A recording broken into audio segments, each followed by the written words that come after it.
Good evening, everybody, and welcome to the Forsaken Council live, Season 2, Episode 39. It's our pre-raid warm-up, and of course we're going to be discussing the prize list and all things raid. And our lovely panel of experts are, of course, going to be giving you some tips and tricks. But I know there's some other stuff going on in the game. Of course, we've got the bounty wind down, and I believe Rue is going to run you all through it in a very professional manner. So I'm on slide duty tonight. But first, guys, how are you all? Is everyone okay? I need some more salt. I'm running out. Some more salt. Hang on, bro. I got you. Oh, no. I'm keeping my salt for my martinis. I don't know if kangaroos like salt. That's Google, find me the answer to this question. Oh, man. Hello, Uncle Liam. Right. Okay, well, I am on slide duty tonight, so give me a second, guys, because to host and share slides is quite the task. Liam doesn't know how to open slides anymore. He's been away for too long. Hey, it's not been that long. Hey, they don't even call it slides. They call it different names now, these kids. Right, hang on one sec. This is going to be a bad start, but it's gonna come. Don't you worry. Oh, no. That's what she said. Right. How is that looking? Yep. Except I just clicked stop sharing. Right, one second. Technical difficulties. I can see Brexit's already affecting Liam, man. Sorry? Brexit's already affecting you. Yeah, unfortunately. That's a pretty delayed tilt there. Whoa. This is unfortunately due to Brexit. Yeah, instead of clicking hide, I click stop sharing. But we're back. Okay, there you go. Slides. So, yeah.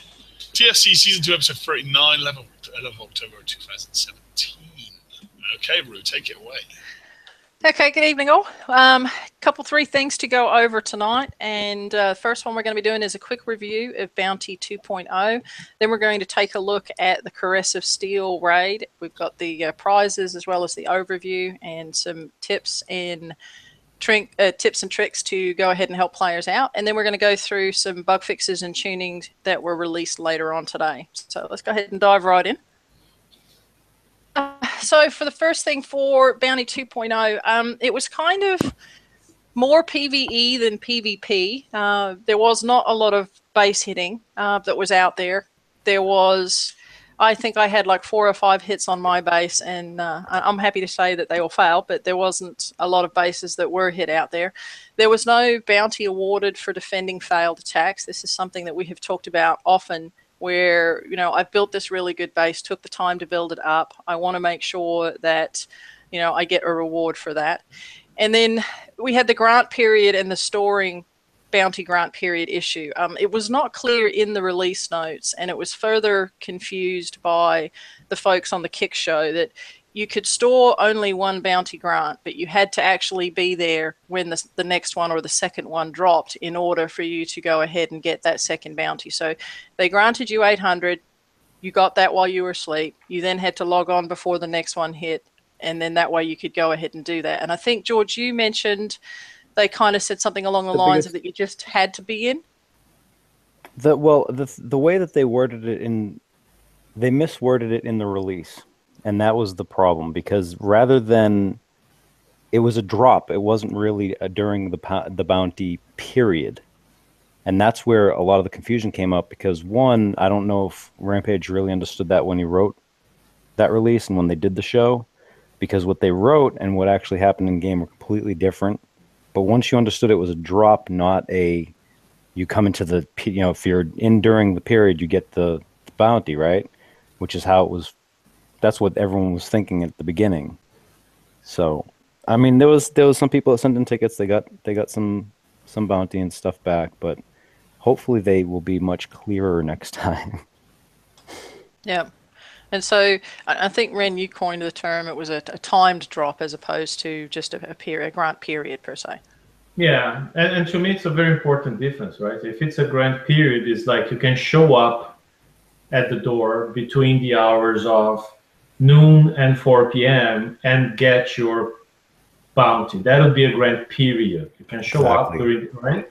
What happened is, like, and you could store that grant. So in the next grant period, which starts at 4 p.m. to 8 p.m., I could log in at any time, get my grant from that period and the one before. And that's not what happened. It was just like a drop. There's a drop. You show up after the drop happens, you get it. If you wait for the second drop virtually comes in and smashes the other one. So there's still one drop there. And that's how it worked. You had to collect the drop before the second drop came in and smashed it. That you couldn't store a grant period as it was initially explained.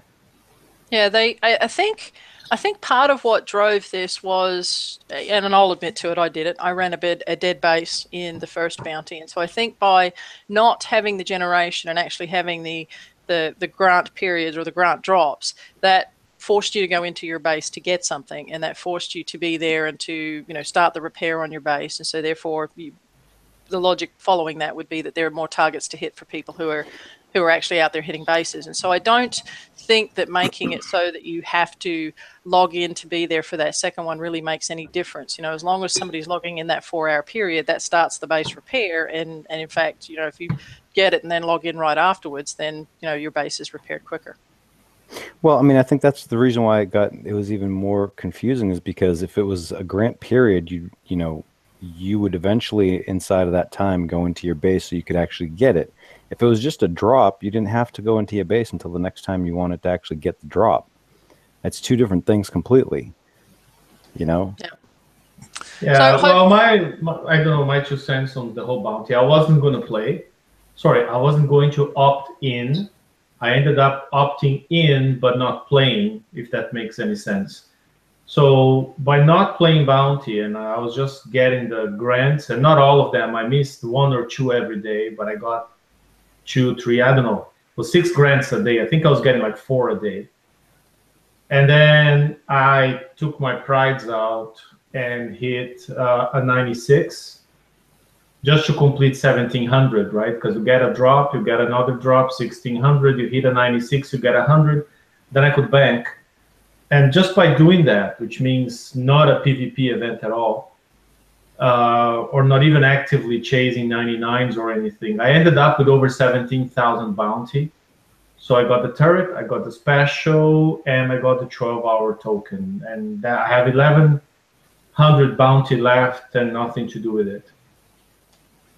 Yep. Okay.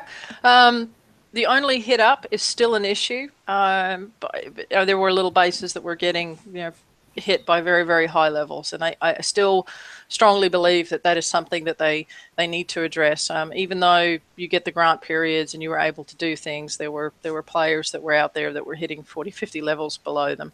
And then, as Ren mentioned, the confirmation screen for opting in, they really have to move that button. I had 3 in my alliance that joined by accident and then spent the rest of the time getting farmed. And there were a lot of other people that mentioned clicking it by mistake as well. And so I don't think that even if you can't move the button, it should be as simple as putting a confirmation screen in like they do for using uranium or something like that. It should not be hard. Yeah, okay. I mean, they got me last time like that. Yep. Okay, on to the next one, Liam. And on your comment, Ru, I think they don't have to fix the base hitting bracket issue just for bounty. They have to fix it, period. I mean, yes. How stupid is it that a pirate that's level 120 can go and hit a pirate that's level 50? Yep, I agree with 70, that. 75, 80. They should bring back a proper bracketing, plus minus 10 or 15. Pick a number. And I know people will say base level doesn't mean much, but it means something. It's better than what we have today, I think. Where, any gamer who gets into this game and makes it to level 50, 60, probably won't make to 70, they'll just give up. Because we don't stand a chance in hell. Right? So I think bring bracketing back.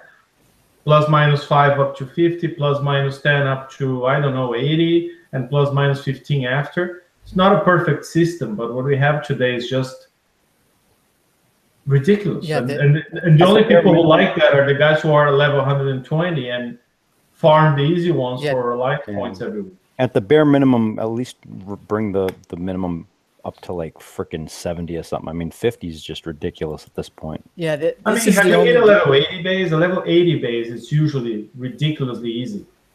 Oh man, Yeah, I actually ate it on 2 level 80 bases during Bounty. They had the OP done. They had the gun on top. It was no joke. No, some are, but I'm just saying some are not. Yeah, Right? this is some. Sorry, Brian. no. This is the only game that I've ever seen where leveling is actually a penalty.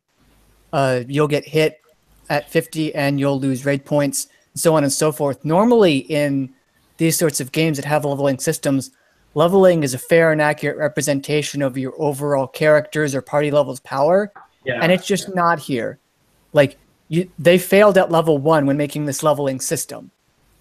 Only game I've seen where it's just, no, I don't want to level because there's so much penalties if I do. You see, Lucy was, Lucy, my fiance, she was debating coming back into the game for a couple of months ago. Like she was interested to play again, and she logged in and she was level 89, and her best fleet was like 2 years old. And she couldn't do Forsaken Mission, she couldn't do Uranium, she couldn't do Baseball, she couldn't do. Hey, Liam, we can barely hear you. It's like you're 10 miles away from the microphone. Is it really? Sorry, I'm not sure why. Well, I'll cut to the chase here, but long story short, she was literally the weakest level 89 in the game, and she just said, "To hell with that. There's no point playing it." She just stepped away instantly. Yeah, and that's what happens to a lot of players. They may plot on for a few months, but after they get to level 50, and then you get past 80 or 85 when you can't hit mid-level raid targets without a penalty anymore. And let's face it, if these guys are not coining their asses off, they will be very weak, and they will be farms in bounty, out of bounty. They'll be penalized during raid. It's like Brian. I think Brian captured that perfectly. This game penalizes people for playing and leveling up, unless you're at the very high end of the game, like level 100 and something, or you're coining a lot. Otherwise, it's not even fun at all. The game itself, I think, now, the way it is now, it no longer tailors for new players coming into the game. And You're right. Quite simply, I think, because we just don't get them. Everyone that's in this game has been in this game for years and is addicted to it, and they're just tailoring it to end game. There's nothing in there to bring new players in. There's no incentive, and there never will be. And it's a tough job to help retain the players that are currently in as well. Okay, moving on. Is that foreshadowing? You want the next slide? No, keep it there. We hadn't gone through this one. So some of the positives for Bounty, we had, again, the additional Conqueror queue. I can talk. Shipyard builds were not affected by base attacks, so if you did get hit, it did not stop any of your ships building.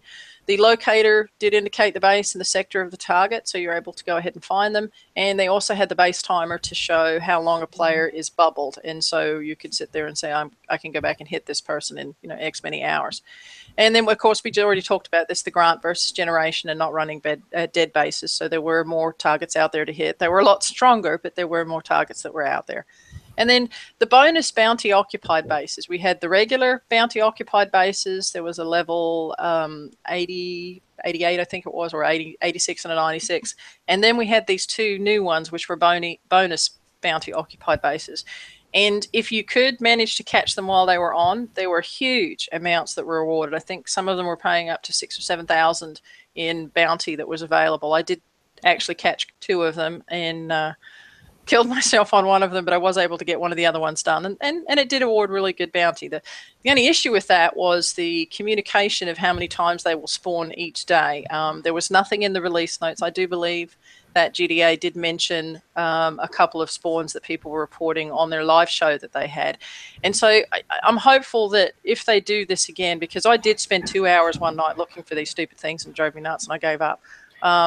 Some type of indication on comms if they show up. And I think, was it the Reaver Assault platforms that they did this for? There was something that they did in the game where something spawned and there was a message that went into comms that said they were out. Yeah, I don't remember that. But I think the whole spawn of the 99s, being kept a surprise was done on purpose so people stay online. Yeah, well, when they were down to 1 spawn a day, as soon as that spawn happened, people were pretty much logging off. Okay, something that did happen during Bounty, and props to Kicks as well as to the players. There was the first round of Bounty, we had this, and then we also had it for the first day or so, I think, of the second Bounty, was where I could click on George's base and it would say that he would be worth 1,000 bounty for me, go hit him, and I would get nothing. And so some of this, I think, was based on some base save activity and stuff that was happening behind the scenes. But Kix did actually correct this through the middle of Bounty, where you were able to go ahead and hit bases and actually get what you should have been awarded. So they did a really good job with that. And so as long as your victim or the person that you're hitting does not cross a checkpoint while you're in the middle of the attack, then what was showing on the map and on the locator after the fix should have shown the true amount that was available. And I just wanted to also props to George and the players that actually helped us out there. We were able to get some real-time information over to Kix, which I understand also helped get that taken care of. Yeah, that's how they found it. Yep. It helped a lot. Okay. So next one, Liam. Prizes. They did have prizes at all price points. There were some there that were for 1,700, which, over the 3 days, you should have been able to catch some grants to be able to get something. It basically, if you hit no bases or the bandit occupied bases, you were able to go ahead and get some pretty good stuff. They did also put the 1.0 prizes in there. So the Courage was in there, as well as the Insurrection Launcher Special and the Axiom Turret. I know people are a little bit upset, and I would be too, because they redeemed the Courage and then it showed up in the raid prices. But they did have a good spread of prizes. There was also some older stuff that was there that you were able to go ahead, and I think the couple of limited ones there as well. Okay. Yeah. Did you have something, George? I just wanted to add that with the prizes, it was really good to see a bunch of it. The only ones that I didn't really like was the fact that you had to get 2 twin blades instead of being able to get 1, and then the VXP tokens for the Courage, I think, were really overpriced. I mean, I got everything in there but the twin blade, including the VXP tokens. But and with regard to the Courage, if you had purchased it in the Bounty, I've heard that people are sending in tickets and saying, hey, I'd rather have, the weapon in special because I can get the Courage in the raid, and they've had some success sending in a ticket. So I don't know how much. I've just heard that some people have had some success sending in a ticket to swap it out. That's a good to know. So.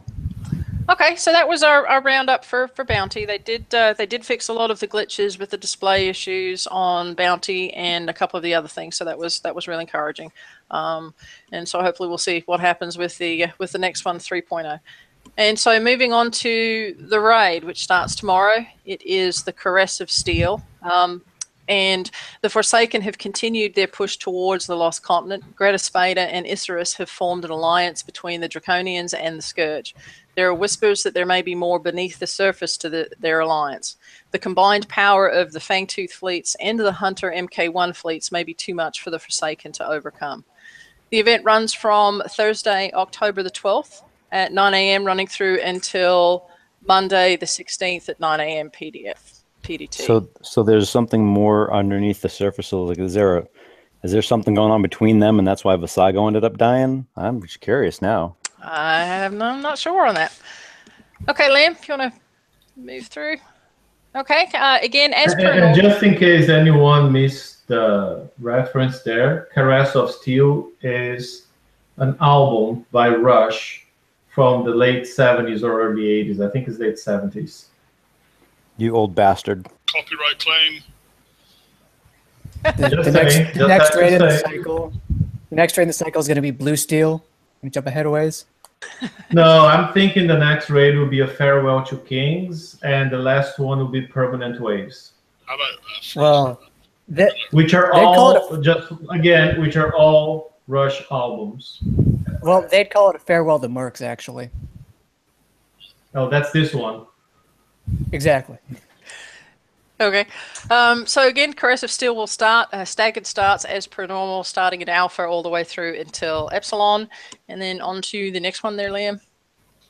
Sorry, I need to keep up with you. That's okay. And as with every raid, based on your start time, they are going to go ahead and disable sector threat, your relocation, gantry, and foundry targets, daily campaigns, and for those that do have more than 10 friends, it will be limited down to 10. So all of that stuff as per normal for your world, it will go ahead and be restricted when your world starts the raid. So don't forget to top up on those things. Okay, and for those that are in the audience, we're just going to run through a couple of these slides real quick, and then we actually have a separate slide based on the 2 hull for 2 different targets for Tier 7. So the targets are Scourge blockade fleets. They're not cooperative. Tier 7 is limited to Tier 6 hulls, with the exception of the Fang subfleet flag. When the release notes were initially given out, there was a restriction to Tier 6 only, which of course causes a huge issue for those that have got Fangs built but don't have the Fang flag. So Kix has made a change to where you can use a Tier 1 hull to go ahead and act as your flag. And no, that doesn't mean you can use a Barracuda or a Spectre or any of those, because they are higher than a Tier 1. So look at your gunboats, corvettes, things like that. They are very difficult targets, but they have a high payout of points. There is a specific Fangtooth and a specific Hunter target, and they will be available in the campaign menu. Tier 6 is previously the A sets. We've got 3 targets as per normal, 81, 83, 85, and those are recommended for both Fangtooth and the Hunter fleets as well. And so moving on, Liam. Okay, Tier 5 B sets, recommended hulls for those are going to be your ranked Tideseeker fleets, and I think that hopefully subs will work in that as well. Hellwraiths. And then Tier 4, we're looking at the C sets. That's a single target this time. That's usually 3 targets. Single target this time. It's recommended for the Tiger Shark. Now, they did drop the payout on this, but I am hopeful that the less time it requires to complete the set will offset the fact that they've dropped the points on that one. And then we've got the Blitz targets. So again, with the 10-time Blitz functionality, we've got level 89. That's for the Hunter and the Fangtooth. Will pay out 800. Minimum of Blitz of 5 gold. And then the level 69 recommended hull, ranked Tideseekers, and that will pay out 125k, and that also has the hit down multiplier. So again, if you're above a certain level, you will get the reduced points. And moving on, Liam. Okay, each target is worth a maximum number of points as noted below. Completing a set will award a completion bonus, and as per normal, your targets will be tracked on the HUD display. It will stack targets so that you can go ahead and stack them as you need, and then as you complete the set, it will go ahead and award the bonus. Tier 4, again, as I said, that's only 1 target now. I'm not sure why there's a tier bonus and they didn't just make it 60,000. But anyway, hopefully the time it takes to do that will help with that. I can speak to that. Yep. Tier 4, the thing not being 60,000 is when you hit down, the penalty that you get is based on the points of the target. The tier bonus is left by itself. So Okay, if you're high sense. enough, you'll get 10% on that 40,000, so 4,000. So everyone that's complaining about, oh, they're going to be autoing tier 4s all day, they get 24,000 per. No, they won't stop. Okay, yep, that's a good point. Didn't think of that. Tier 5 on the 60s, you're looking at 130, 190, 280, and then the tier bonus of 400,000, and that again also has the hit down penalty. Tier 6, which is the A sets, again, 3 targets with the bonus. And then we've got Tier 7. We've got 2 targets, the Fangtooth Depth, which is worth 4 million points, the Hunter Bay, which is worth 4 million points, and then the set bonus, which is 4 million points for a total of 12 million points. Bogus. And then we've got the Blitz targets. The 89 is 800,000. And then the B target we've got is 125,000. And so moving on, Liam. Okay, a couple of key points, and then I'm going to... Before we go there, can I just make a comment on the points? Yes. I like the fact that Tier 5 pays, if you pay attention, and you add up the bonus and the points per target, Tier 5 pays 1 million points. So each Tier 5 you complete pays 1 million points. If you look at the prizes, it's not shabby. I mean, you know, you complete that Tier 5 times, you have 5 million points. And I believe with 5 million points, you can get a Tide Seeker flagship, for instance, right? Yep. So, or you could get a few good tokens. It's not bad for the mid-levels who have something to hit that tier. The other curious thing is they recommend Tide Seekers in there. They do not recommend hell rates, and I think hell rates are very hard to drive in these targets, and people with Tide Seekers will have a much better time than people with hell rates. The one thing I do want to point out for the tier 5 thing though is if you're hitting down, you're not going to have that 1,000,000 points. No, yeah, that's not. Yeah, if you're over I just level want to make sure. 5, yeah, you're right. Yeah, I just want to make sure everyone's clear on that because I don't want anyone coming back yelling at us. Yeah, but you get the 400, and then you get less points per target there. Yep. Okay. All right. So the Tier 7 target changed. Kicks announced this, what was it, a week ago now, I think, or a couple of days ago, that they were going to be doing something new for the elite targets this time, and that it would be 2 separate targets, 2 separate fleets, and then a bonus for both of those fleets. And so a couple of quick points, and then I'll step back. The first one is that what this does do is it gives you the opportunity to grind 1 elite target with 1 fleet for reasonable points. So if you chose either the hunter path, you know, if you're not a sub-driving god like Liam, you could go ahead and use your hunters and grind that specific target for 4 million points a pop. And then the opposite, if you built fangs, you could go ahead and grind that one for 4 million points a pop. It is confirmation that we're going to need to build the 2 fleets for a full bonus. Basically, the skill hull versus the auto hull kind of thing is gone now. We're looking at 2 fleets if you want to take advantage of that bonus. Targets are now also tuned to a specific fleet, and they've also put restrictions on what can go in there. So obviously you can't use older hulls in the newer targets. Things like flagships that might give you defenses, you're not going to be able to use those if they're below. Bonus. And then we've also got the no prepping of elite targets. These, of course, are campaign targets, and so you cannot prep those for others. You can, however, still prep the lower targets, the A sets, so on and down. So I'm going to pause here and I got something in my throat. I think bogus. Oh, I'm sorry. To me, it's just interesting to see how they've been evolving their ideas of the skill and the auto hull. I mean, it started exactly a year ago with the skirmish raid last year, where the Tide Seeker was released kind of to fix a huge problem they were having of people not doing the raids with the subs because it was too hard. And then they came up, oh, here's the auto hull. And if you remember, Tide Seekers, then the next cycle, the Ironclad, and then the next cycle, the Icebreakers, none of them could do elite targets. The auto hull was not good enough for elite targets, period, full stop. It was only the skill hull that could do elite. Right. It was for any tier 2 economical way, right?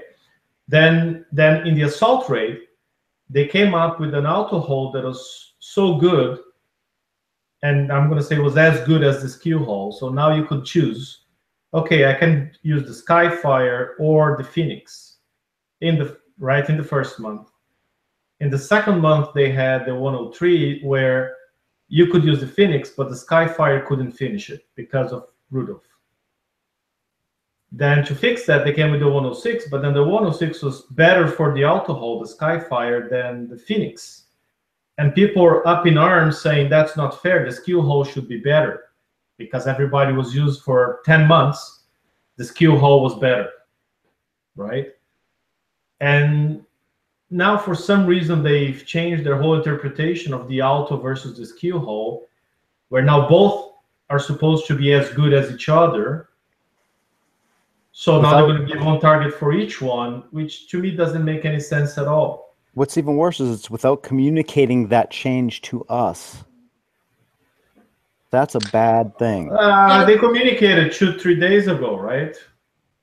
I mean, 2-3 days ago is a little like, it's about a month and a half late, don't you think? I mean, considering we have to plan for, you know, basically all of our builds for all of the raid cycles, and then the escalation, and then apparently there's the other escalation, like with Tech Up. Like, there's too much planning to be done well in the time frame they expect us to do. It is basically impossible with the sudden drastic changes to the fleets. See also the entire garrison raid cycle. See also escalation the second month after, and them changing the S target in the third raid to tune it for the escalation, which they said they wouldn't do. The planning requirements on players are difficult to the point where it is practically impossible, if not literally impossible. We can't do this. I mean, now the other, go ahead, Rob. just before we move on, the other thing on what Brian said, just keep in mind that from now on, and I don't like that and I don't agree with that, but from now on, Kickstarter will plan all of these things, assuming everybody has 2 shipyards. So you don't need any more time on your regular shipyard to build Conquerors and Defenders. So all you have to build in your regular shipyard is raid fleets. You may not agree. I don't agree. That's their thinking. I mean, they just gave us the second shipyard, right? Gave it for, Well, So some quick math of building full Fangtooth fleet plus flag, and also full Hunter fleet plus flag, because that's what they want. Assuming this even assumes that we don't have to change anything, like them releasing Magnus Drive 3 or the escalation weapon after the second month. Just if we had everything, and nothing ever changed, that's 180 days worth of ships in 90 days. We don't actually have a second shipyard to do that. It's 180 days worth of build and 90 days worth of time. And do you have a TARDIS? Because I don't have a TARDIS. If I did, it wouldn't be here. And I'm going to get into this a little later in the raid prizes about tokens and economies. Yeah. But for now. So, Brian, Well, I'm just a little bit lost. How did you get to 180 days? Because I'm thinking it's like 12, 14 days for a Hunter or a Fangtooth, right? Yeah. 14 days? Times 10 ships. Let's say 10 ships, because we're going to have a fleet of 5 on each. So that's 120. And the flagship's 10 days extra each. So that's 140 days. The initial Fangtooth build is coming in at about 20 days or so. Because of all the charged armor and the immense time that the advanced torpedo tubes that those take to fit on. So 20x5 plus 10. And then the Hunters you're bang on is, 60 plus 10. So 110 and 70. Okay.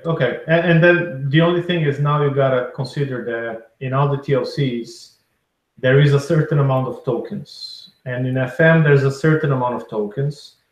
And in Raid, there's a certain amount of tokens. So, but again, you're assuming. But Ren, you're assuming that people are going to have them. I mean, the thing is that we've been seeing in the TLCs now that you're expected to have 2 fleets in order to complete the TLCs. So you can't use that as an argument. Well, they can't use that as an argument. Going, oh, well, we're giving you all these tokens. That's a crap argument. And they're not giving, they're putting them all there.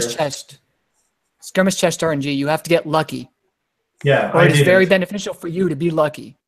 I didn't get lucky. I mean, I know people who got like 15 days of build time. I got 9 days. I got one of the other things too. Yeah, one of the other things that kind of speaks to what George was saying with the communication, and this is something that Kix does need to address, and they need to put it out there, is if this is the route that they are going to continue to do after the show. There were actually people that did not do the Hunter campaign because they were going to drive subs, and there were people that could not get the Fangtooth because they could not get the points in the raid, and so they've got the Hunters, and obviously they will be able to get the Fangtooth this time.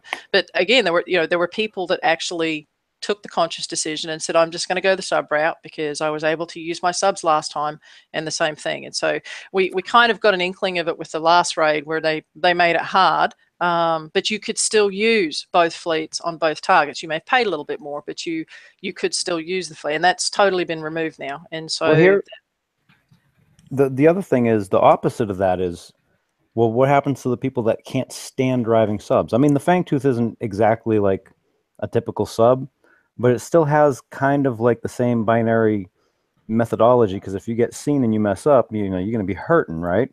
Some people just don't like subs. So now you're making the two different targets. You're going to preclude them.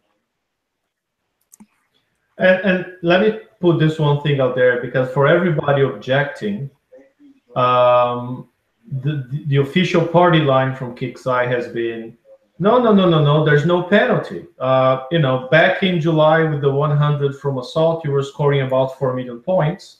You activated my trap card. Yeah, and now if you hit that one target with either Fang or Hunter, you're still scoring 4 million points. So there's no penalty. What they are giving, their words, is a bonus to the whales who coined both fleets right now. First off, what do you make of that? The tier 7 target in July paid $4.5 million, except it was $4.4 million after what was rumored and not exactly confirmed, but mostly confirmed to be a level hit down penalty on the highest target that you could possibly hit. I swear I had other points against it, but someone else says something, because that. Well, No? I went back and looked, and July's 100 target paid 2.250, August paid 2.5, and September paid 2.375. But the bonus is set bonuses too. But you got to include the bonus, the tier bonus. No, that was just the base amount. No, they're saying all they're saying, like in July with just the 100 as the lead, you get 2 point something from the target, and then you got, I think, 2 million from the bonus or something. So in addition, something around 4 million points. And now they're saying you still get 4 million points. All we are doing is giving a bonus to people who coined both fleets. And the problem is, this is assuming that the points from July and the points from October hold equal value, and they don't. And that's because there's now an expectation on players to build 2 fleets. I'll touch on a specific point later when we get into the actual prize list, but let's just say you didn't complete the last round of that campaign, which gave you the Phantom Fang shards. You're losing about 16 and 32. You're losing about 60 or so million, if not more, just from not doing that target. So that's kind of what a raid would cost. So now you have to buy about half of flagship and the build time and the charged armors, in addition to a lot of other stuff that they're putting in the unlocked store. Even after completing that and thinking, I don't have to get a Phantom flag lead. I don't have to get charged armors except for one if I want it. I don't have to get a lot of build tokens necessarily. There's still plenty in the bottom store to where my total, even taking a conservative estimate, would come out to be what a normal first raid of the cycle should be. So I didn't save any points at all. The points that I saved for I don't end flag, etc., have been added on later in the unlock store. Yep. Yeah, and by the way, I know we're going to talk about prizes. Robin just confirmed that on chat. The Charged Armor X, it's actually pretty cheap this raid, which is good. Yep. I want to bring it back to the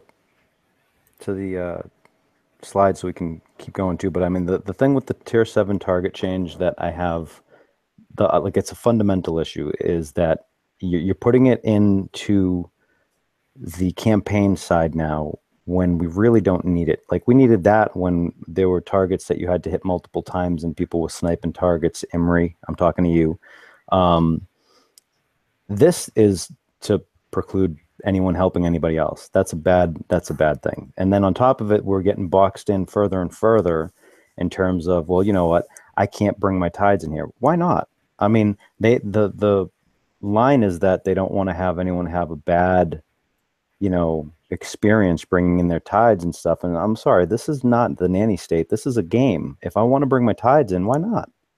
I might have a great build that's going to go in there and do it. So now I'm getting boxed in. I can't hit lower below me with my old stuff because it's not worth it. I can't bring it into the newer targets. I mean, what the hell am I supposed to do with these? But that's the thing you just said. It's like a nanny state, right? Who don't think pretty much treating all the players like morons. That's what they say. Oh, we want to provide you a good experience. Bullshit. I provide myself. They want to prevent people like Vato Loco, who used to do 100s in the garrison cycle with his citadels, right? They want you, and he did them well. He could do them really well. Yep. They want to prevent people who are doing, as we could as well, do the high-end targets with generalists in the siege raid and the garrison raid. So now in the assault raid, they artificially created a barrier so people couldn't bring the generalists in the elite. And now even worse, because the generalists are tier 5, you can even bring them in the target anymore. Yeah, I was about to say that. Yep. Good point. Even if you want to bring, if you equip your zealous with the technology for the skirmish cycle, you are prevented from bringing them in the target, period. Yeah, and I would think that it would be, I think it'd be a fantastic feeling if you took your tier 5 tides into a tier 7 target and won. But if you took them in and lost, that's the expectation. Like, you done goofed, or you have a very specific strat set up. Right. And the thing is I don't understand. This is a game. It's a gaming company. I have never known a gaming company to say, hey, no, we don't want you to participate in our game. I mean, that's just asinine. It really is. It'd be a little better. Why would you want to limit participation in your game? That's the exact opposite of what you want to do when you're running a game. You want more participation. And I think not only that, you want people to get excited about playing the game, and people get excited when they beat the game, right? And you know, how happy were people when people found out that, hey, I can use my subs to finish Rudolph in the 103. So if I only have Skyfires, I still have a chance because I can bring my subs in. That's out of the box thinking. That's people being creative, and that brings a level of satisfaction, right? Because you just beat the game. Yeah, well, that's a huge They're putting us in such a tiny cage where no, either you play exactly how we thought you would play, or we don't want you playing there. And something that's not that, and I don't know if they're just not registering it or if they're not thinking of it. And using Ren's example, if I have a not so good ranked Skyfire fleet or half a fleet or the beginnings of the fleet, and I go into that target and I can't kill Rudolph, and somebody figures out how to do it, I'm going to spend more money hitting that target, repairing my Skyfires, knowing that I can now finish that target with my subs, than I would spending time grinding level 40 targets. And so I think there is a monetary loss from that, because people that can use 2 and a bit fleets or a new fleet and half an old fleet and that kind of stuff is generally going to be trying to get points that they want to get. And if they are, generally they're going to coin some of those repairs. And so I just think that's a loss. Yeah, like if you die on the hardest target and you feel that's the only way for success, I feel like you're a lot less likely to coin the repairs and continue going. You're going to get fed up and quit. At least this gives you an out to come back in and increases retention and increases, I feel like, at least possible revenue EV. Yeah. No sense. Let's go ahead and move on so we can get all the prizes in. Liam, if you can hit the next slide. Liam. There he is. Hello. Okay. As with any raid, they will award small amounts of uranium based on the points levels that you have gotten, and they will also have the Zoes Men of Wars. I think that's on Saturday. Yep, Saturday at noon Pacific time. You will be able to go ahead and restock up for uranium. So on with the next one.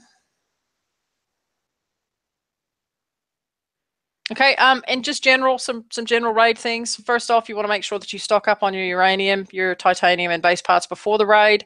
And this, again, is the first raid of this cycle. These are all brand new targets. Watch others first. Don't just get frustrated and toss your toys out the pram and then log off and don't do it. It's going to take a little bit of time for people to find the optimal path. They will post videos. Videos do get posted on the page. We will have our normal link, and Andrew will go ahead and update that raid help page with those videos as they come in. So don't give up after the first one. Pay attention. Look at what's out there. All of the pages have videos, and that will also give you the information that you need to maybe be able to compete, whereas you couldn't before. Okay, Liam. A quick reminder, you can store your daily chests so you can keep those uranium titanium. Chests. You can top yourself up. Okay. I had a couple of questions from my Alliance mates on what crews to use. And so I threw this post up on the page the other day, and just going to touch on it here. And then Brian's going to give some expertise on some of the better crews. But these crews are easy to roll, quick to roll. Generally, you can get them. as per normal, damage crews, the submarine crew, but there's two that I really want to point out here. The first one is the Salty Dogs. The Tide Seeker is a Forsaken fleet, and so the Salty Dogs gives you those extra boosts because it is a Forsaken fleet. And then the Dragon Slayers is similar boosts for Draconian fleets, and the Hunter is a Draconian fleet. So don't skip over those two crews. They do give you the reload bonus. So those are two that you want to take a look at. And then, Brian, you had something on some of the higher crews? Just the one, the Deadeye Destroyers. I guess anything that gives you crit chance really applies to this too, so the Silent Hunters as well. With the introduction of the PBX payload and the still here of the Sealed Fire Charge, you have things that increase your critical damage as well as your critical chance. Hello? Okay, good. I heard something. Anyways, when you have an increase, okay, crit math basically works like 80% of the time I deal my normal damage, so that's 80%. But 20% of the time I deal double damage, so 20 times 2 is 40. Add that to 80, you get 120.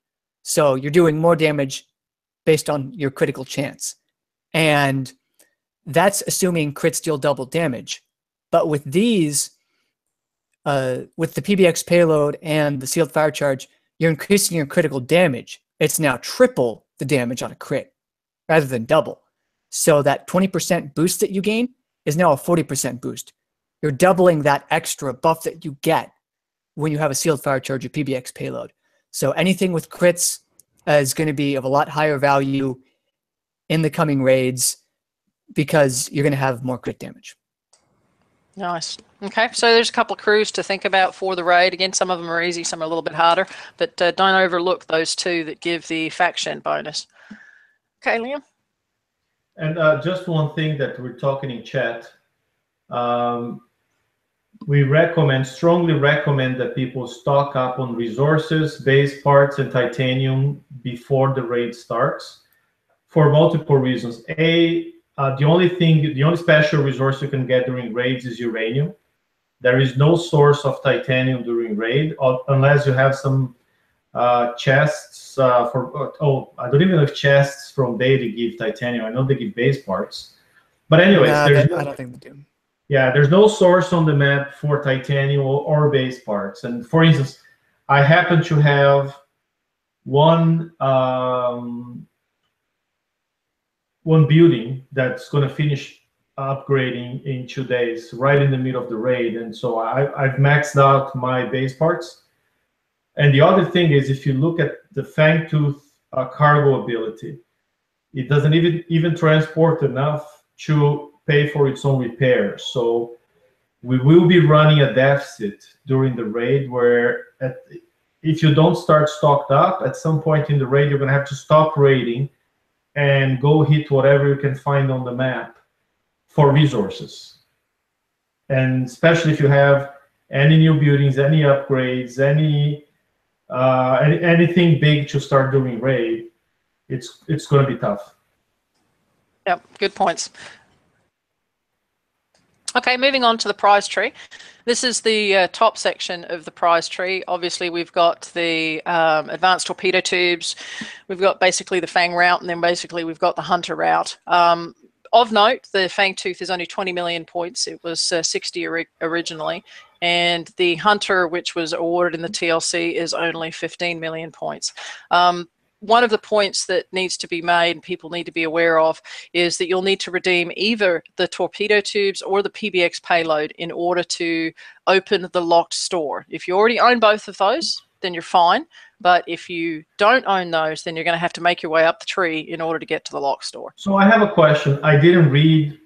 I read, but I didn't find any mention saying if these prizes are locked. So can I get the Houndstooth if I don't redeem the Hunter or the Fangtooth? That I don't know. I started looking before the show, and it wasn't entirely clear to me, and I hate to make a guess based on past experience. Okay, yeah, because my thinking here is if I own Tide Seekers and I don't have enough points for any of the new hulls, but I could get the PBX payload and or the Houndstooth, those two on Tide Seekers work really well. right? So if I could skip the hull and just go for the special or the weapon on the right for my Tide Seekers, I totally would. Yeah, I'm not sure, and you know, I'm The hopeful briefing that itself does not say. It doesn't, Yeah. exactly. It just says the Yeah. bit about the top. yeah, I'm hopeful that a lot of people, I mean, even those with Apollos, were actually getting at least the Hunter hull, so that may help that piece of it if they've got the first level. Okay, moving on to the next one, Liam.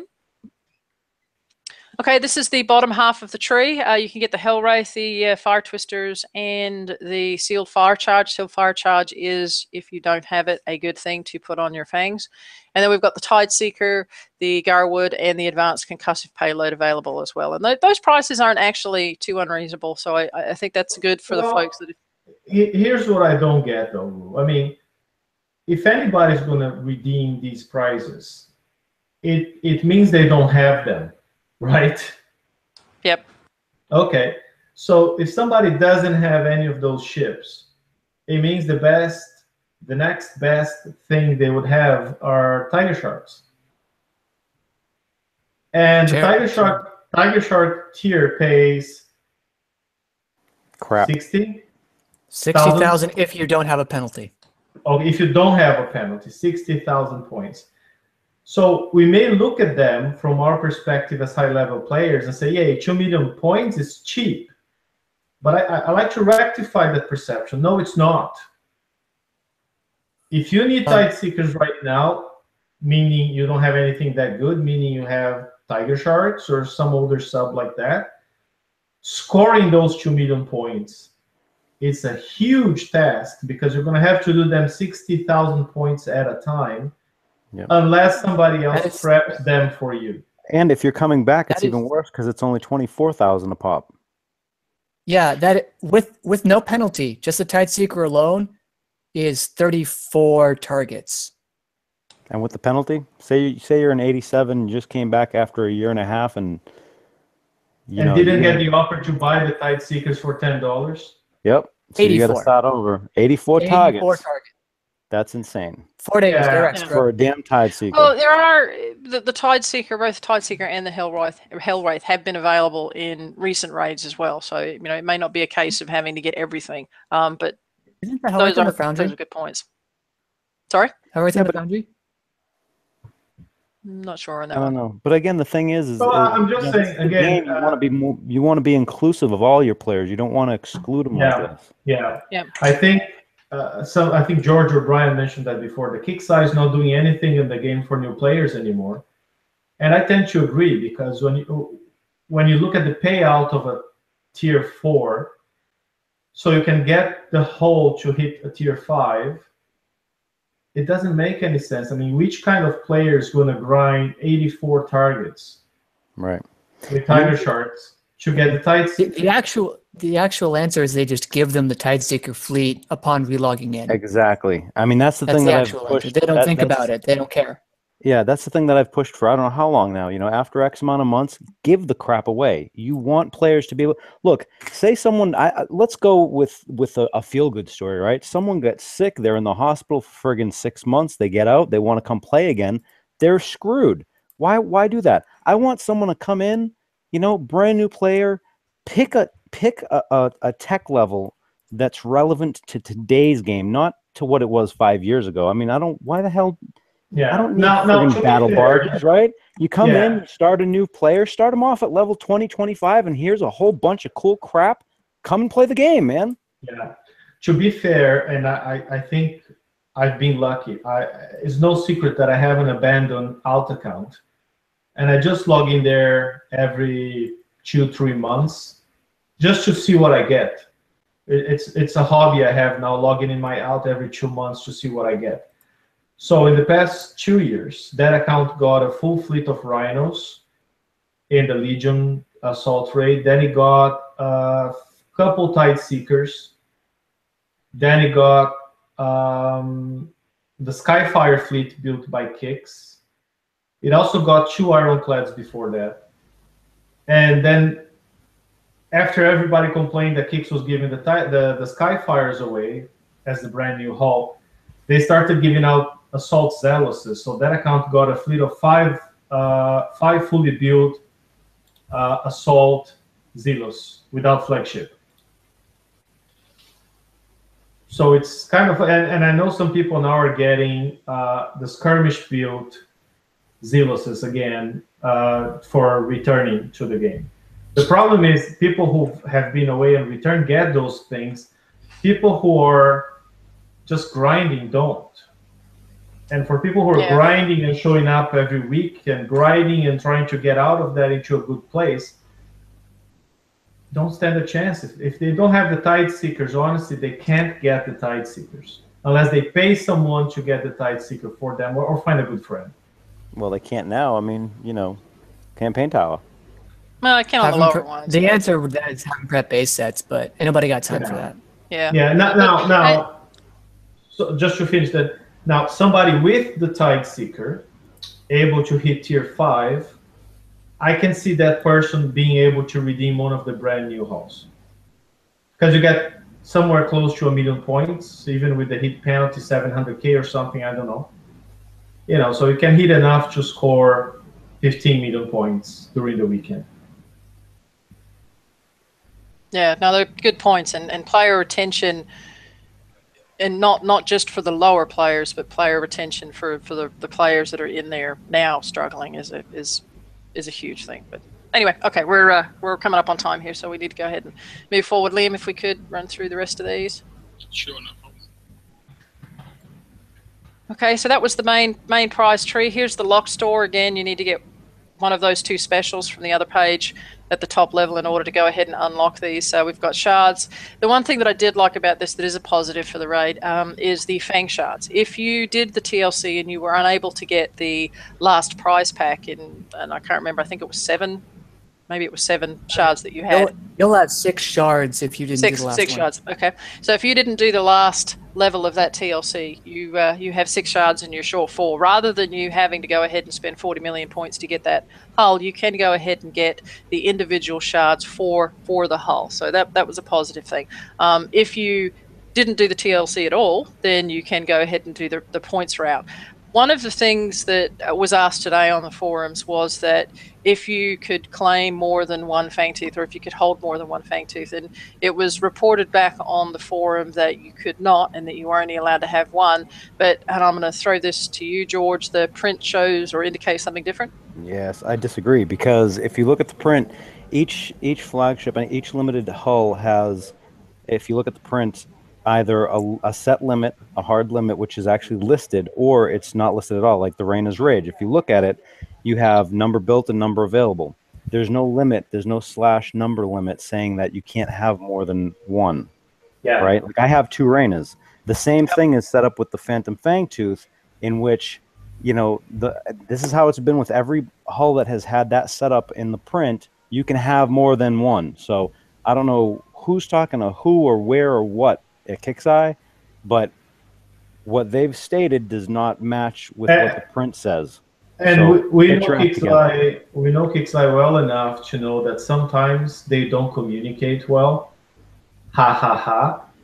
So yeah, but Ren, why are we the ones explaining the damn mechanics to them? I'm just saying, I mean, probably someone had in mind that it should be just 1, but probably somebody didn't write that down, and somebody coded without putting a limit, and now the guy who designed maybe saying, Laredo, oh no, it's only 1, but the guy who implemented didn't put that in, and Laredo now we have Laredo said the print is being changed. That's what it is. That's exactly what it was, Ren. They weren't talking to each other. Of course, I mean, the guy designed that thinking it's only 1, but never bothered to communicate, or the guy didn't listen on the other end. Anyways, the ball dropped. And it's implemented right now as an unlimited limited blueprint. If you understand. So you will only be able to have 1 of the fangtooth. So thanks for confirming that, Laredo. And again, you know, it's kind of narcs me. We've locked the necessity armor, you know, not the luxury item. That we've locked the necessity armor behind the lock store, which of course forces people to go ahead and get the points for them. Half the problem, right? Half the problem. That's half of what we need. The C1X is the good news. The C1CT is the bad news. Okay. All right. So moving into the next one, Liam. This is the unlock store. We do have a lot of tokens here. I see you, Brian. We do have No, a lot of that's the next part. That's the next part. Okay, all right. We do have a lot of tokens here, and of course, in here is where we've got our Phantom Hunter, the Flag Hunter hull, which is also the 40 million points. We've got the CTX Zealous Prime, which is Ren said, isn't going to help you in any of the elite targets. There are also charged armors, as Ren said, reduced. We've also got the missile and I think is it the missile and the explosive. That courage. Yep, missile and the explosive. The courage is there, as well as the flag for the Hellwraith and Gales that are in there as well. I wish I saw some agility 4 in here. That would be nice. Yeah. No, that isn't. Let me double check. I think they're. Okay, Liam, if we could move on to the next one.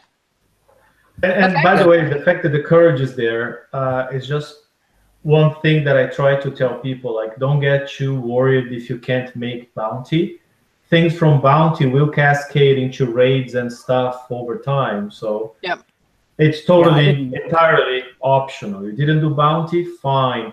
But the problem I have is some people just did bounty and just redeemed the courage. And now they are having to open tickets to say, can I unredeem that courage, get my points back, because I'm going to get the courage from raid. Because it was only published yesterday after people redeemed their bounty points. Communication. That first part was pretty good. I didn't expect the bounty prizes to come back so soon. It's been a month and a half. I didn't expect that. Is this where we go rip whip? I mean, hang on a second. Okay, the second page for the unlocked store, we've got hydraulic resistors, which are good.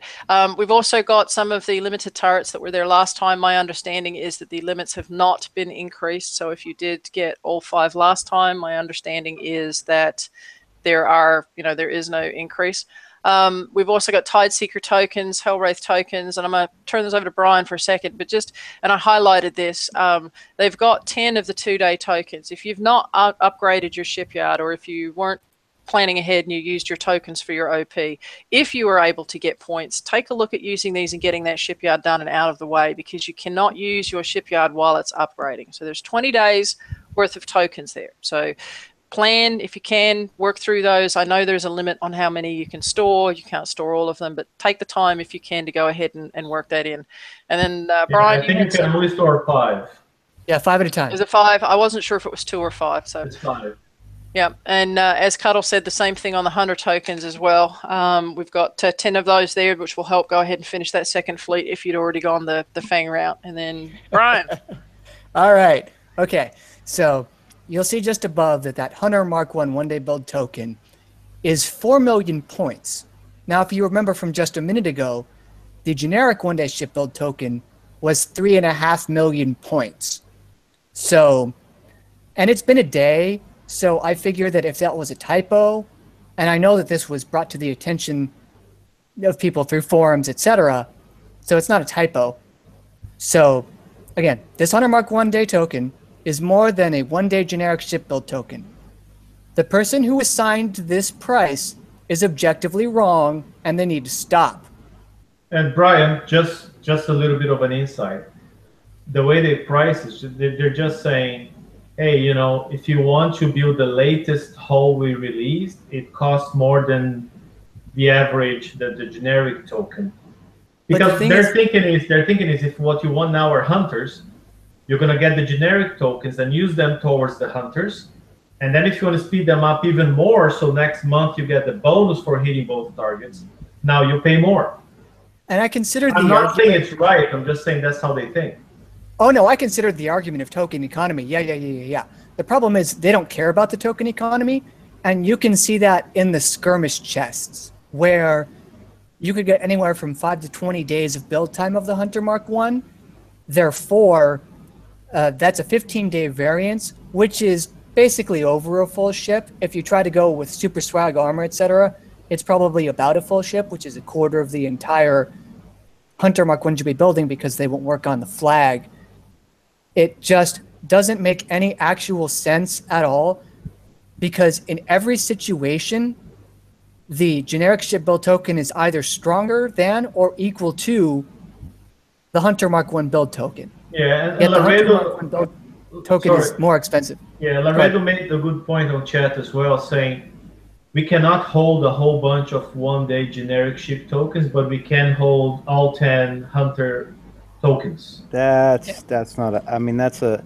It's That's, a point. that's I'm not justifying the cost. I'm just saying it's a point. it is true, but it's. I don't know that it's a good point because when you get them, you use them.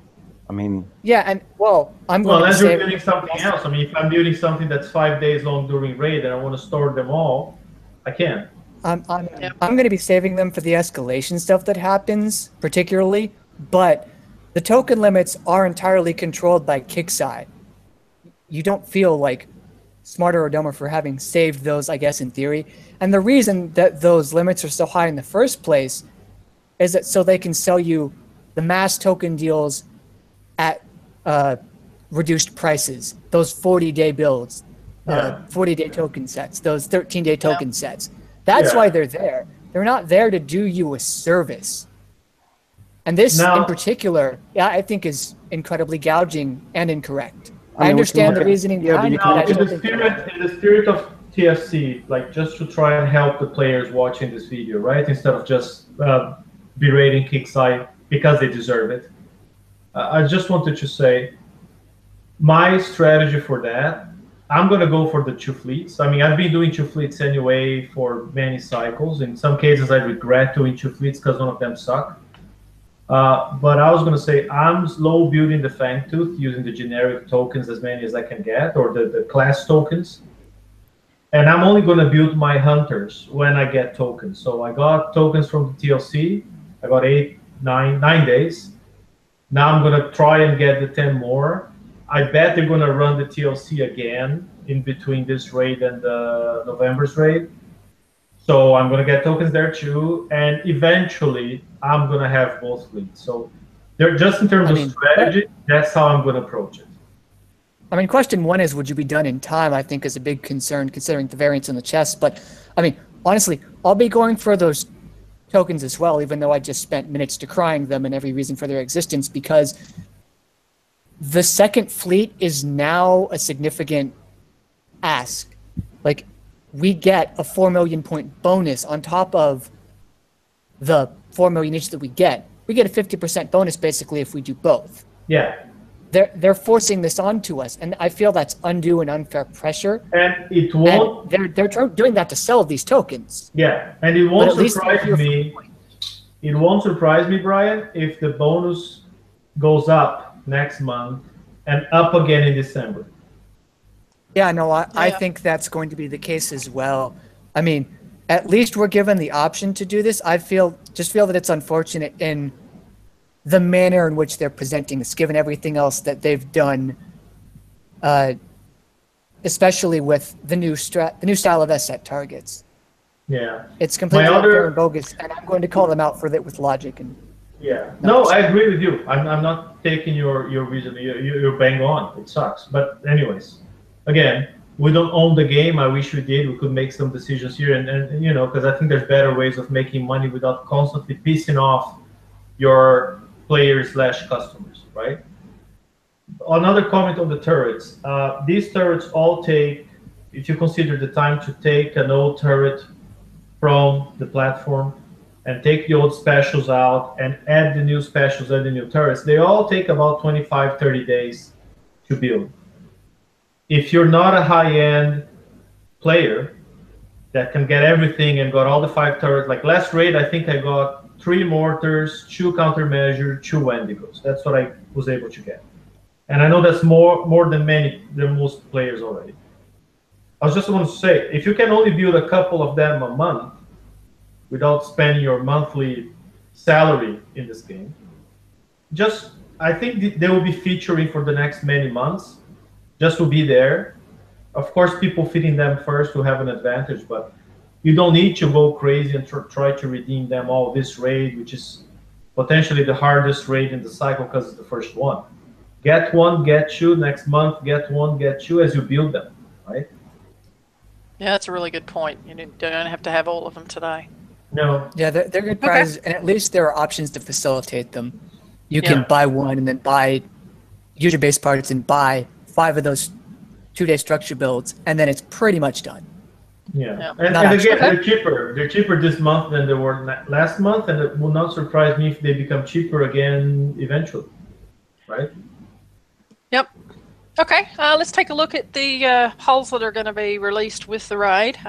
The Hunter is the Apex Hunter. This is the flag for the Hunter fleet. Again, this is a Draconian hull. I'm kind of surprised at some of the stats on this. I'm not sure if it was this one or the other one, but there was... No, it was the other one. Anyway, this has got really good explosive defense, concussive defense. If you can move on to the next... Can I point out the sonar of 64? Oh, yes. Actually, go ahead. That sonar is amazing. So be warned. Yeah, from the new generation of ships is the best sonar. Yep. Moving on to the special abilities. This one goes with has the 5 aura cap limit. This goes ahead and provides additional concussive defense and explosive defense to the fleet. It also reduces splash damage. So Kix has already said that we want to have 5 in the fleet, and you want to have this as your lead as soon as you can go ahead and get that in. And then it also has its own indirect aura for the hull itself, where it allows you to transfer armor points from the Apex onto the other Hunters. So they've followed along with the other ones. I think it was the Skyfire that did the same thing. So it will allow you to go ahead and transfer those points over. Does anybody else have anything to add on this one? Yeah, I mean, I really was looking forward to a speed buff on this hull. I mean, I mean, they needed it. And where in the hell's the thermal? I mean, I would like to see thermal on this damn thing. No. Yeah, the description for the splash page actually did say there was a speed buff, and so we went and looked for it. Originally, yeah. Yeah, unfortunately, there wasn't a speed buff in there. 2 things I think were... This is basically a gut spell Skyfire. It's basically how it works. If you're familiar with that, it's really good. But the special abilities of the normal Hunters have been changed so that they include the Apex Hunter in their buff. Initially they didn't, but now they do. So this is going to get stupid strong. Also, if you're not too heavy on weapons and you put charged armors on, you actually can fit a Blade of 3 onto this. Even though it has 110,000 armor, which weighs a lot, you can actually do it. One other thing I just thought of too is this thing can't see phantom subs on the map, can it? It cannot. I'm disappointed again. No, it's not a true place for. Well, you'd think they'd have put thermal on there. They were going to do that. But one good point, and I brought this up on the page, and I'll bring it up here again. The repair time of this, the native repair time on this, is only 3 hours versus the 6 hours that the Harlock's Tideseeker was. Now I know, of course, this doesn't see subs on the map, but they have cut the base repair time of this in half for the hull. So I was happy to see that. Yeah, my comment on this is like I plan on applying the same strategy I did with the Skyfires. So just repair the flagship, right? Whenever it dies, repair the flagship. Yep. Because, well, a few differences. This one takes 3 hours, I think. The Skyfire flag was 2.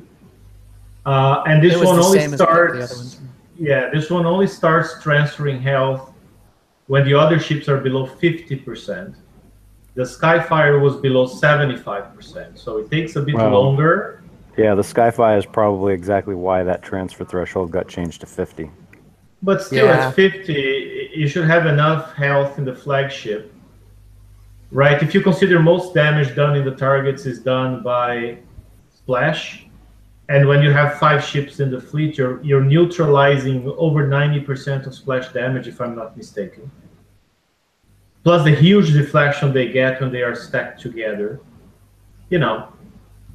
I think that's fantastic, and my plan is to just run and repair the flagship mostly, which is a huge advantage over the Fangtooth, because the Fangtooth have to be at 100% health to be launched, which sucks.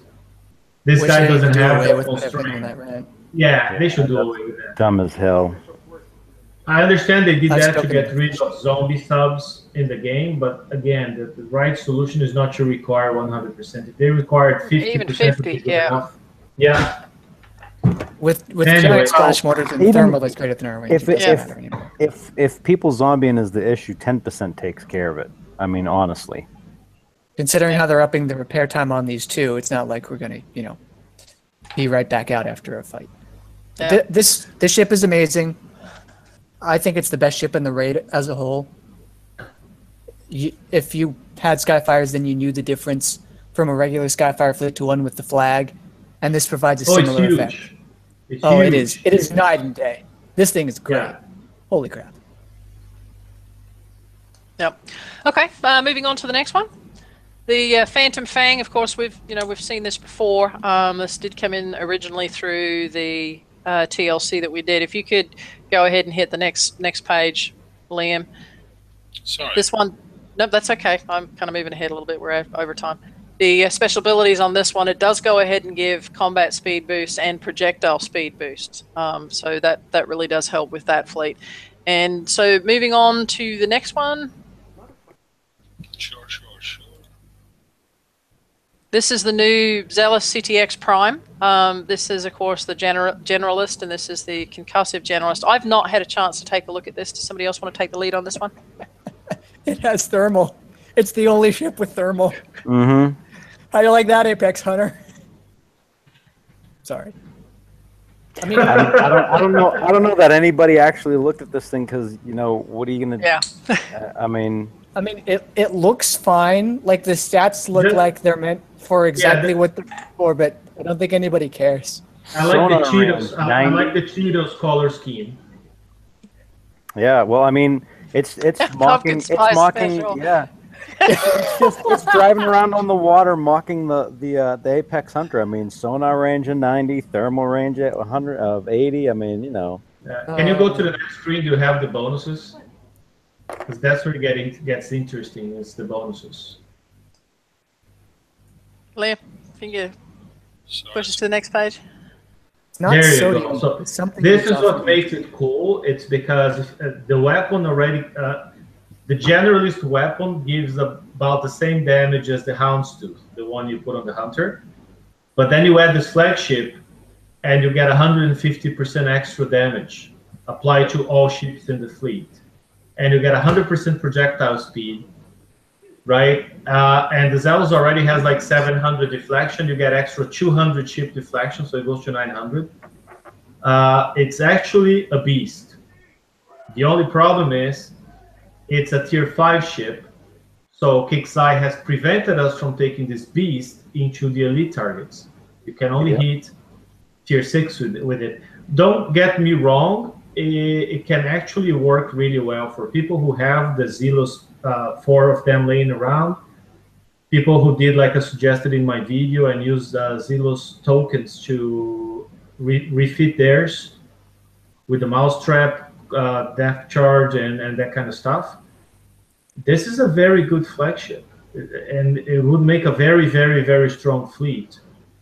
Except, again, you cannot do elites. At It's least got now. duality Yeah. countermeasure. Sorry. I was just going to say, somebody said on chat, it's the pumpkin spice Zealous. Yeah, that was Cuttlefish. Yeah. That was really good. Calcium glows orange in flames, but Yeah, duality so there- countermeasure is really good. There's a splash buff on the stacking right there, so that's Yeah. good for you too. This might actually be somewhat on par with well-built tight seekers. I haven't I was done. going to say, just the build, if you build the Zealous without any gales or hails or anything, the built-in countermeasure shoots down the mortars, and because of the 5 auras, they will be at 75% accuracy. an additional Wow. 75%. You really should build them with gales though. I'm There's just 4 saying, I countermeasure mean, only. you're going to have 5 countermeasures total with a salvo of 8 at 75% accuracy. It's not shabby. I'm just trying to cut down build time if people want to get them on the water quickly. That's true. The anti-morts will give you explosive defense, which you might want, but yeah, it helps your weight and it helps your build time. Yeah, the other very important thing is the Zealous are not very strong against slow effects, but the flagship gives them 90% slow resistance, which is a problem we saw using tide seekers in high-end scourge targets. The tide seekers were being slowed down to a crawl, and the slow resistance helps a little bit. It doesn't make them unreactive though. Yeah, I'd have thought it would have been 100%, but that's just me. You know, I just had a thought. Doesn't happen very often, but I wonder if we're going to have the same restrictions on these raid targets. Are those things going to flow through to other parts of the game? Meaning that if that Fang target shows up in a TLC, are people going to be limited to Fangs? Or is Probably that not. The present is scary enough. Can you stop inventing horrifying futures? Well, the reason I was thinking of that is because that's where something like this may actually work.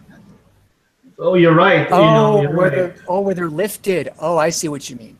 Yes. The problem is if they get the 2 elite targets, one for Hunter, one for Fangs, and they mix them in a TLC and somebody's not paying attention, you're going to go with the wrong ship and the wrong target and get annihilated and get a huge repair bill later in a TLC because, oh, that was a counter target and I took my Fang Tooths in. Oops. And I feel like they're going to, in order to do that, they would need very clear communication on what specific hole that target is meant for. And I don't have faith in them to do that. I think they're just going to omit it from the TLC because they suck. So yeah, it is going to be interesting though to see whether that does flow through. Okay, I'll stop thinking. All right. No, I think it would. Moving on to the next one. Sorry. I think that's it. Yeah, that's okay. Yeah, it's just so disappointing for me because they were doing such a fine job with the generalists. People who built them for the siege raid were happy. People who built them for the garrison raid were happy. And I think we were too happy and they couldn't have any of that. So they blocked them from elite in assault and now completely blocked them from skirmish elite. It's just a... I think they couldn't tune the numbers it's properly. Really sad. I don't think they could tune it properly. Well, that and they just can't seem to follow through on anything. They can't tune properly. I mean, that means what? They're too lazy or too understaffed. I'm going to go with understaffed, so they can. I'm going to go with bad at math. I'm going to go with bad at math. Okay. Moving on to the Courage. Of course, this was originally available in Bounty 1 and Bounty 2 and now available in the raid. They have increased the limit. Originally, the limit was 2. That's now been bumped up to 5. This is a great defense hull. If you've got time to go ahead and pop this in, it's got really good radioactive deflection as well as other deflections. And I really like this. Mine does really well in my base. It's good versus the pre-bus meta. And you can put explosive plates on, so it's still not that bad against the bus meta. And you outrange the bus, so you're at least getting a shot off. It's good. Yeah, it's a good haul. And I think it's, 4 million, I think it is? Or 4 million each. 4 million, yeah. So not a bad price for a new defense hull that's out there. Okay, moving on to the next page. Should be the last one, I believe. We have the bug fixes and tuning that came out. First off, they corrected an issue preventing bounty prize redemptions. If it would leave you with 0 bounty, there was an issue with that. They've taken care of that. And yay, they have corrected the dubs for not paying out uranium. They stopped paying if you killed flag buildings. That now has been corrected and you can go ahead and get that. I did test that earlier today and I think George did as well, so that is now paying out. They corrected the conquest yard getting stuck while repairing. I have no idea if that mine isn't built. I'm not sure if anybody has. You can now use tokens for speeding up the conquest yard. They have corrected mega module weight calculations errors. There was an issue where people would go into their mega and for some reason all of a sudden stuff was overweight, so they have taken care of that. They have also corrected the conquest yard failing to appear when stashed in the base planner. They have corrected a problem with slow repairing PvE fleets during bounty. There were some issues with using the double Q and some fleets that all of a sudden took extra time, so I'm glad to see that that's been taken care of. They've also corrected the rocket range boost calculating incorrectly with hulls with a built-in buff. I'm not sure what that one was. Does anybody know what that one was? I don't know. I mean, I just did the Skyfire Elite TFC with my icebreakers, and I didn't notice that it was lacking range. I mean, the Skyfire has a range buff built in the hull for rockets. I didn't Might have notice just it been a was lacking display range. issue. I'm opening the game right now, checking my icebreakers. We'll see what happens. Well, but now it's fixed. So if there was a problem, it would be it's visible in the video I posted on the Skyfire Elite because I use icebreaker. I didn't notice they were shorter in range. So I don't know. Maybe they were. Yep. And last but not least, they have corrected an issue where you were getting locked up using a fleet repair token on slow repairing a fleet. These were the ones I believe that came in through the daily chest. If you popped one of those on, it was having issues with that being applied. I like how they've incorporated some players' slangs, right? We players used to say slow repairing as in not using coins to repair.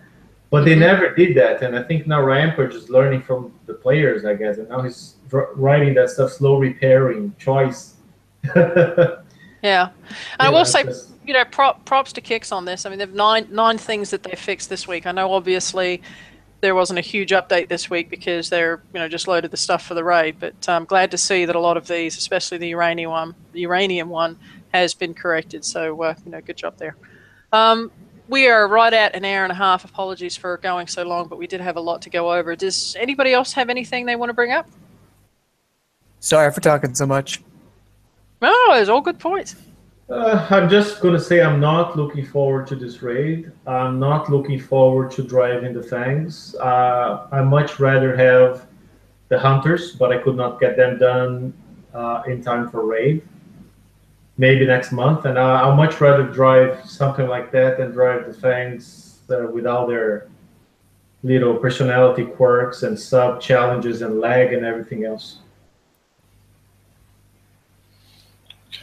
Okay. George, anything? No, Ren took all the words out of my mouth. I'm not ecstatic about this raid going into it at all. I mean, I'm thoroughly disappointed with several choices that they've made. Now Jeff is bragging in chat that he has Hunter, so Jeff, especially for you, screw you. I'm gonna go jump next to him and make him prep targets for me. Yeah, no, you know what? Do that either. it doesn't even matter because he can't drive for crap anyway. So he needs. But Hunters are for people who can't drive. Right, he needs the Hunters. He won't be able to hit the sub ones though. Oh yeah, one thing about the subs, strongly recommend people go warm up in the 80s first. Don't go, first minute of raid hitting the elite target for the Fangs unless you already had a lot of practice driving in the targets that Kickside put on the map last week. Warm up on the 80s first because the 100s are a huge challenge.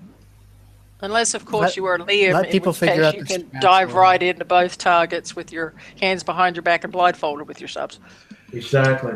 He has his own rules. Oh yeah, just watch within not too many hours of the raid. I'm sure there's going to be a video about how to do the 100 for reasonably low damage. Just do that. I just let other people fall on the sword for me. That's like 60% of my success in BP is everybody else does work so I don't have to. So do that. No comment. Yeah, good points. Again, there will be a thread at the top of the page. We will update the raid video section in the raid help page. So, that's why we do that. Well, not that I make videos because I'm not good at it, but the ones that do make the videos, and there's a lot of people. It's not just the folks on TFC. A lot of the players take the time to make them and post them all over the place. Use those to your advantage. We have a great community for that. I gotta say that. I thoroughly enjoy that aspect. It's probably the only aspect that keeps me in the game at this point right now is the community. So, hey George, I have a question for you before we wrap up. So many times I know you're on the Merc page, and sometimes you go for hire.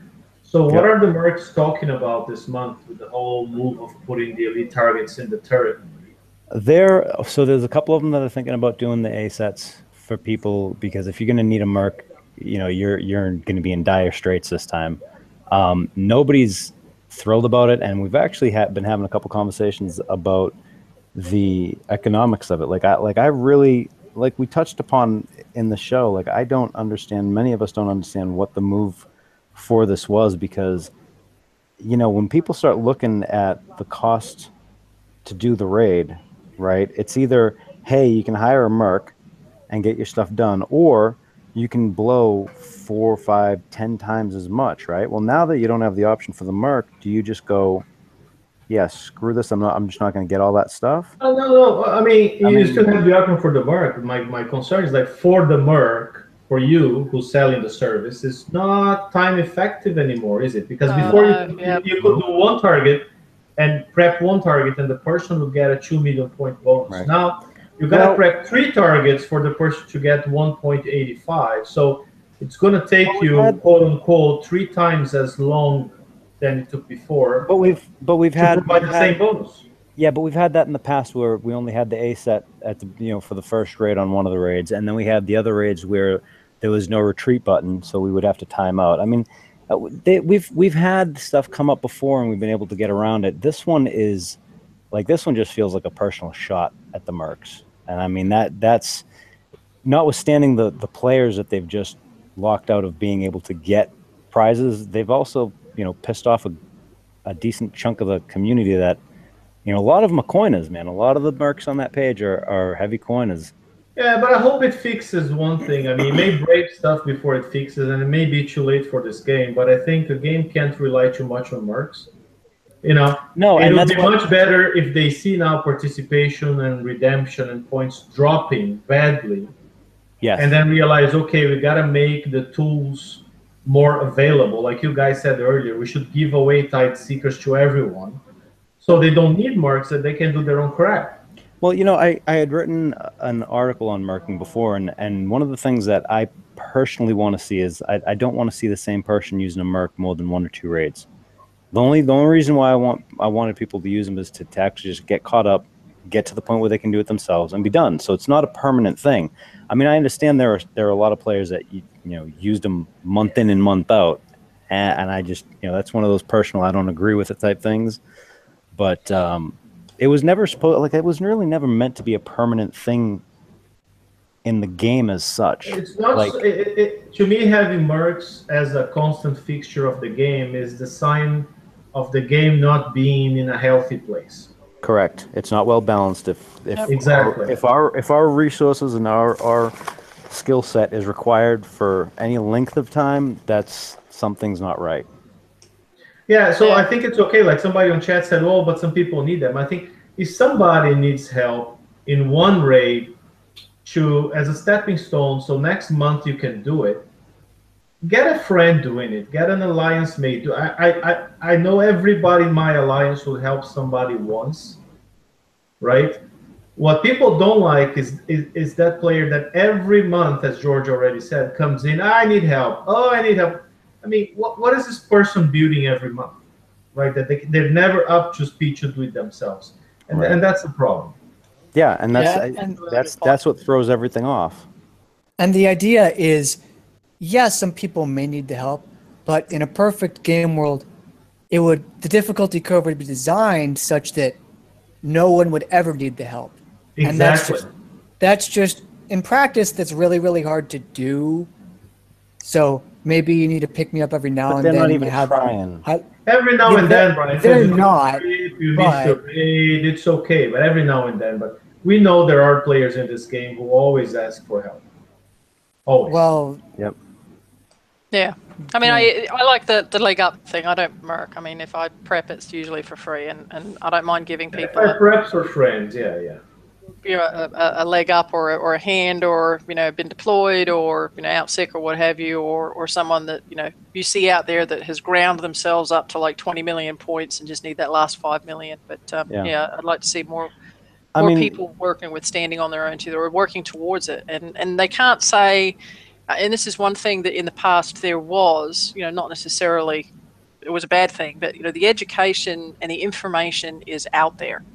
It's not like everybody is in a bubble. There are multiple pages, multiple videos, multiple shows. I mean, everybody is out there helping everybody to go ahead and move forward. And so there's a lot of stuff that's out there that people can take advantage of. And so hopefully, if you're in an alliance, get the information out to your folks, get them on the page, whether it be whatever page, but get them out there so that people are not wasting time and doing things that they shouldn't be, so that they can, help themselves. Well, part of the Merc issue, I think, I think part of the offset was the amount of points that you needed to get everything right. I think it might have been a little bit indirect, but the other catch is, a lot of the mercs stopped because they had to concentrate on their own raids. Like, I have to score 400 million points. Yeah, it's like the last couple of raids, I haven't even helped anybody, let alone merc. It's been insane. And now that you're taking that option away from people as well, like if you happen to have daughter's birthday on the weekend and you can only work for you only play for 6 or 7 hours, what are your options now? That's the thing that I just. Well, your option is to blitz, don't you? They're trying to drive more people into blitzing. Yeah, and that kind of pressure, though. We've talked about that before. The pressure to coin is overwhelming at this point. It's a good way to kill the game, not help the game. Oh, they're taking the money away from the mercs and say, if you want to pay to get the points, then you pay the blitz. You don't pay the mercs. Yeah. If the blitz amount, if the blitz amount were more acceptable or something more akin to what we had suggested, then sure, I could see that happening. But you know what? For the amount of points that you need, what you have to pay for that I'll blitz. tell you, and I've told Kickside that many times when I have a chance talking to them, and the topic comes up. The very first week they trialed Blitz on live game for Forsaken Mission, to blitz a target was 2 coins. Yep. And I did it a few times because 2 coins to score 100k FM points. And I say, if Blitz now in the 89 in raid was 2 coins, I'd be blitzing. Not all my raid, but some of it. Yeah. At 5 coins for 800,000 points? No way. No way I'm going to spend that much money. That's exactly what I mean. Especially now with how many the B points set now is 2 coins. It was 1. Yep. Okay, Liam, you still with us? Yes, I'm still here. Take us home. We've been going too long. Let's wrap up. He has to go to bed. He has to work tomorrow. Yeah. All right, guys. No, you don't have to wrap up. It's been a great show, and I do apologise that I didn't have too much input there, but I did have a bit of a mic issue while I was screen sharing, so I kind of only just had my mic right now. But people wanted to see you on camera, Liam. Where's the goo? No good. I'm very tired, and I'm in a dressing gown. I've not even put the goo on, so He's in a dressing gown. He's really not in a dressing gown. He's half naked. He's strapped up with leather, and Lucy's whipping him in the back. But Well, that's another show. Well, thanks for driving the slides, Liam. Appreciate it. Yeah, no worries, and well done. Great show, everyone, and I hope everyone has a good raid. At least good luck in the raid for those that are going to give it a bash. And we will see you on Saturday's open mic, where I shall also be in here hosting. half asleep. Well, hopefully I won't get as half. It won't be as late, but hopefully we'll get some people that are playing the raid to come on the show and discuss how they're finding it as well. So we will see you Saturday. Take care, everyone, and good night. Thanks, Good night, everyone. everybody.